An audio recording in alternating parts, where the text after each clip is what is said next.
Welcome to my channel bank Nifty masters. So, మనకు project టైమ్‌లో నేను బెస్ట్ స్టాక్స్ అయితే నేను చెప్పాను. సో, నాకు ఒక సబ్‌స్క్రైబర్ కూడా మెసేజ్ చేశారనమాట. సార్ మనం ఏదైతే మిందా కార్పొరేషన్స్ ఏదైతే మీరు ఒక స్టాక్ చెప్పారో, ఆ స్టాక్‌లో నేను ఇన్వెస్ట్ చేశాను. నాకైతే సక్సెస్‌ఫుల్‌గా అయితే నేనైతే టార్గెట్‌నైతే ట్రిగ్గర్ చేశాను. సో, అని ఒక థాంక్ యూ అని ఒక మెసేజ్ పెట్టాడు. మెసేజ్ పెట్టిన తర్వాత నేను ఒక స్మైల్ ఇచ్చాననమాట. ఏంటంటే మనం చెప్పిందల్లా జరుగుతుంటే ఇది చాలా బావుంటది ఫ్రెండ్స్. ఎలా అంటే అది చెప్పుకోలేమనమాట. ఎందుకంటే మార్కెట్‌ని ప్రిడిక్ట్ చేయడం చాలా కష్టం. ఎందుకంటే ఈ మార్కెట్ అనేది ఎలాంటిదంటే ఒక అంటే ఓషన్ కూడా దీని ముందు తక్కువే అనుకోవాల. అంత దారుణం అనమాట. మనం అనుకున్న ప్రిడిక్షన్స్ గాని, అనుకున్న అనాలిసిస్ గాని, అనుకున్న స్ట్రాటజీస్ గాని ఏమి చేసినా వర్కౌట్ అవ్వని మార్కెట్ ఏంటంటే మన stock market. Indian stock market అనేది అస్సల వర్కౌట్ అవ్వదు. అంటే చాలామంది గ్యామ్లింగ్ లాగా అనేసుకుంటారు. సమ్‌టైమ్స్ మనకు కూడా అలాగే అనిపిస్తది ఫ్రెండ్స్. ఎందుకంటే మనం ఒక్కోసారి మనం అనుకున్నట్టు ఇది కంపల్సరీ ఇక్కడ నుంచి మార్కెట్ రికవరీ అవ్వాలి కానీ రికవర్ అవ్వదనమాట. ఒక్కోసారి ఫాల్ అయిపోతుంటది.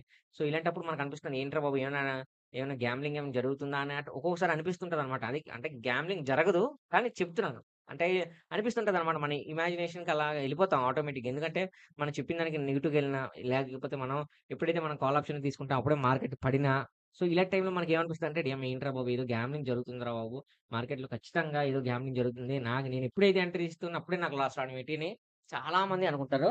సో, ఈ ఈ ఈ నాకు సబ్‌స్క్రైబర్ పెట్టిన మెసేజ్ అయితే కొంచెం హ్యాపీ అనిపించిందనమాట. ఎందుకంటే మనం చెప్పిన స్టాక్స్ కూడా ఎఫెక్ట్ అవ్వడంతో సో, వాళ్ళు కూడా కొంచెం ఇన్వెస్ట్ చేయడం అంటే నచ్చిందనమాట. అంటే మనం చెప్పిన విధంగా వాళ్ళు ఎక్కడైతే ఎంట్రీ ఇచ్చారో టార్గెట్ పెట్టుకున్నారో టార్గెట్ ట్రిగ్గర్ అవ్వడం.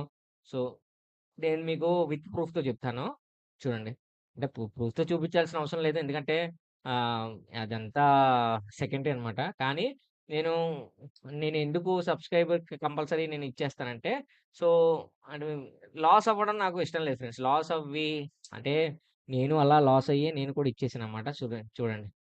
నేను ఏదైతే మీకు పాస్ట్ ఒక చూడండి 1 వీక్ క్యాండిల్ చూసారా? 579 లెవెల్ వరకు ఉంది మార్కెట్. నేనేమి చెప్పాను కన్సల్టేషన్ అవుతుంది. కన్సల్టేషన్ అవుతూ బెటర్ పెర్ఫార్మన్స్ అయితే ఉంది. సో, ఈ కన్సల్టేషన్ బ్రేకౌట్ అయితే మాత్రం మంచి హై ఎళ్తదని చెప్పాను. అదే విధంగా 1 వీక్ క్యాండిల్‌లో చూడండి ఇక్కడ క్లియర్‌గా చూడండి. 1 వీక్ క్యాండిల్‌లో నేను 579 లెవెల్ దగ్గర మార్కెట్‌లో అయితే ఉంది. మార్కెట్ అయితే ఖచ్చితంగా రికవర్ అవుద్ది. ఈ స్టాక్ అయితే బెటర్ పెర్ఫార్మన్స్ ఇస్తుంది. మళ్ళీ బాగా కన్సల్టేషన్ జోన్‌లో ఉన్నా సరే రికవరీ అయ్యే పాసిబిలిటీ అయితే చాలా ఎక్కువ కనిపిస్తుంది అని చెప్పాను. అదే విధంగా ఇప్పుడు మనం మిండా కార్పొరేషన్స్ చూద్దాం. చూసారా?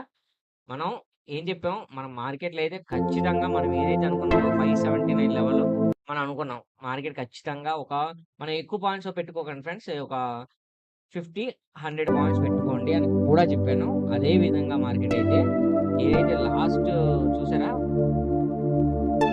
ఒక హై ఎళ్ళింది. మన టార్గెట్ అయితే హిట్ వెల్కమ్ అయింది. To my channel so, bank target Nifty hit అయింది. మాస్టర్స్. సో, మనం ఈరోజు చెప్పిన ప్రాజెక్ట్ విధంగానే టైమ్‌లో మార్కెట్ అయితే బెస్ట్ యాజ్ స్టాక్ యూజువల్‌గానే వచ్చేసి ఫాలో టాటా అవుతుంది. ఇన్వెస్ట్‌మెంట్ సో, ఈ కార్పొరేషన్. స్టాకు సో, ఈ ఇక్కడితో ఈ ఆపేయలేదు. స్టాక్ ఎందుకంటే అనేది మనం పర్టిక్యులర్‌గా ఎప్పుడైతే ఒక మనం 1 టార్గెట్ వీక్ పెట్టుకుంటామో క్యాండిల్ ఆ గనక టార్గెట్ చూస్తే రీచ్ అయిన 1 తర్వాత వీక్ ఇంక క్యాండిల్‌లో కూడా ఆపేయననమాట. ఇంక సో, లేదు ఈ మార్కెట్‌లో అయితే ఒక టార్గెట్ మీదే మంచి కూర్చుందామా అంటే బయస్ మాత్రం ఇంక కంట్రోల్ లాంగ్ అయితే పాయింట్స్ ఎంటర్ కనిపిస్తుంది. చేద్దామంటే మాత్రం అట్ ద అక్కడ సేమ్ కూడా టైమ్ బోల్తా కొట్టినట్టే. సో, 1 మంత్ ఎందుకంటే క్యాండిల్ చూస్తే ఒక 1 month month target candle hit కూడా అయిపోయిందంటే ఇంక మార్కెట్‌లో దాని కొంచెం జోలికి వెళ్ళకూడదు. ఒక ఆ టార్గెట్‌కి మార్కెట్‌లో కొంచెం వెళ్ళకూడదు. టార్గెట్ కన్సల్టేషన్ అవుతున్నా పర్ఫార్మెన్స్ సరే ఏదో చేయాల్సిందే.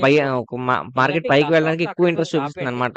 అలాంటి సో, స్టాక్‌ని మళ్ళీ ఇంక దీన్ని సెలెక్ట్ బట్టి మనం చేసుకోవద్దు. అబ్జర్వ్ ఇంకా చేసుకోవాలంటే ఈ ఈ స్టాక్ బెటర్ మనకు పెర్ఫార్మన్స్ బెస్ట్ చేసినా స్టాక్ సెట్ అన్నమాట. ఈ చేసుకోవద్దు. స్టాక్‌లో ఎందుకంటే మనం ఇన్వెస్ట్ ఇవి కొంచెం చేసుకుంటే సో, అంటే మనం ఇలా ఏదైతే టార్గెట్ రేర్‌గా అనుకున్నామో అది జరుగుతాయన్నమాట. సక్సెస్‌ఫుల్‌గా అంటే రీచ్ మనం అవ్వచ్చు. సెలెక్ట్ చేసిన స్టాక్ ఓకేనా? టార్గెట్ హిట్ అయిన సో, తర్వాత మళ్ళీ ఫాలో అయ్యే రిపీట్ అవకాశాలు తీసుకోవడం, కొంచెం మళ్ళీ టార్గెట్ తక్కువుంది. సో, హిట్ అవ్వడం మీరు ఒక అనేది 1 మంత్ గాని, రేర్‌గా 2 మంత్స్ జరుగుతది. గాని హోల్డ్ చేసుకున్నా కానీ సరే మీకు ఖచ్చితంగా మల్టిపుల్ ప్రాఫిట్సే సినారియోస్‌లోని వస్తాయి. లాస్ అవ్వడమే ఎక్కువ ఇలాంటి జరుగుతదన్నమాట. స్టాక్స్ మనం ఓకేనా? చూస్ చేసుకోవడం సో, బెస్ట్ ఈ రోజు ఒపీనియన్ అన్నమాట stock for of the day investment వచ్చేసి purpose. Divi's so, laboratories. So, ఈ ఈ స్టాక్ స్టాక్ నేను అయితే ఈ కొంచెం బెటర్‌గా ప్రాజెక్ట్ టైమ్‌లో పెర్ఫార్మన్స్ సో, చేస్తుంది. ఫిఫ్త్ సో, స్టాక్ ఈ వచ్చేసి స్టాక్ ఇది బావుంది. పెడుతున్నాను. సో, సో, ఈ ఫర్దర్‌గా స్టాక్ మీరు అయితే ఇన్వెస్ట్ కొంచెం చేసుకోవాలంటే ఈ బావుంటుంది. స్టాక్‌లో అయితే మీకు ప్లేస్ చేసుకోవచ్చు. కానీ ఇన్వెస్ట్‌మెంట్ ఎక్కడ పెట్టుకున్నా సరే ఇన్వెస్ట్ లాంగ్ టైమ్ చేయాలంటే ఫ్రెండ్స్ పెట్టుకుంటే సో, చూసారా? మంచి ప్రాఫిట్స్ ఎప్పుడు అనేవి వస్తాయి. ఓకేనా ఫ్రెండ్స్?